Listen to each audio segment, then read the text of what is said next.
A big congratulations to everyone who took the April LSAT. I hope that you crushed it. If you're confident that you did, take some well-deserved time to rest, then switch gears and focus on your application essays. This cycle is a bit different than previous due to the Supreme Court's ban on affirmative action. Law schools have replaced their former diversity statements with adversity statements and other optional essays, the prompts of which are often unique to their particular school.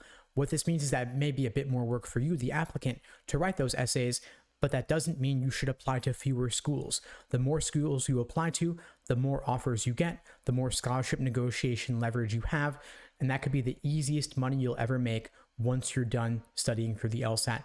Playing those schools off each other, the time you invest in those essays should not discourage you from applying to as many schools as possible, as long as it makes sense for you to consider that school.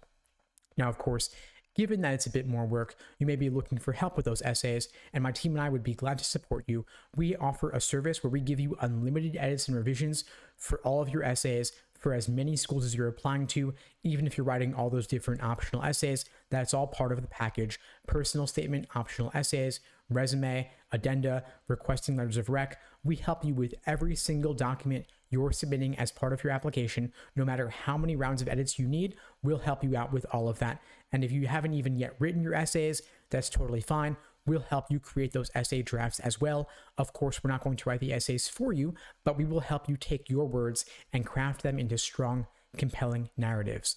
Check out the links below this video to find out more about this service. Now, of course, if you're not yet done with the LSAT and you're considering a retake, of course, there are a couple more test dates on the horizon. Coming up soonest, we have the June LSAT, roughly 2 months away, and the August LSAT, roughly 4 months away. Notably, the June LSAT is your last chance to take the LSAT with the logic game section. Starting with the August LSAT, they are removing the game section and replacing it with a second scored logical reasoning section. So given that you've already studied the games, you've taken the April LSAT with the games, you may want one more shot at the LSAT with the games. The June LSAT is it, just 2 months away. So if this is you, if you're considering June, don't delay. Maintain your studying over the next 2 months. You may want to take one practice test a week along with detailed review of that exam.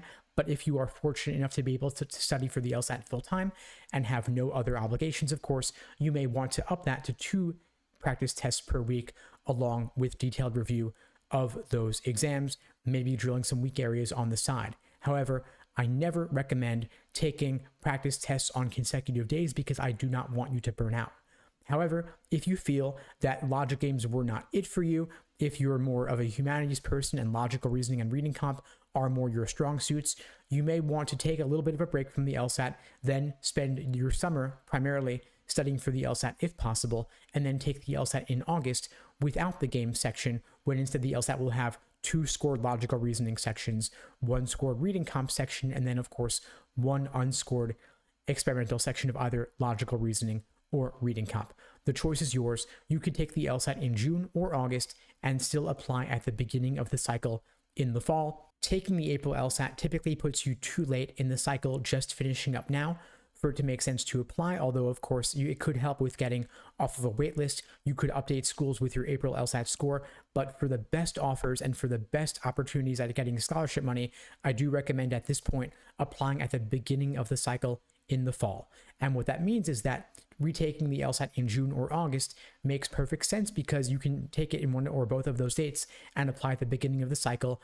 Either way, it won't affect your timing, and law schools do not penalize you for taking the LSAT multiple times. They only take the highest score. They do not average multiple scores. And for this reason, I recommend that everybody retake the LSAT for the simple reason that you could improve through luck alone, getting a few points more. If you do, fantastic. And if you don't, no big deal at all. If you are retaking the LSAT in June or August, you should know that I'm looking for a couple of students aiming to achieve a 170 or above on those LSAT test dates, but I do have a couple of requirements for working with me privately one-on-one.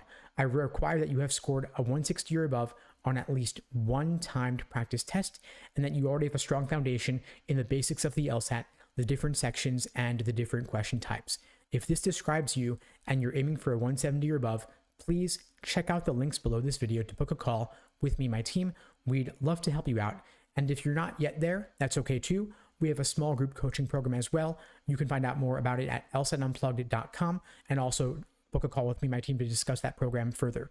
And if you're just getting started, check out my book, Mastering the LSAT, available at lsatmasterybook.com. In the meantime, I'll wish you all the best and take care.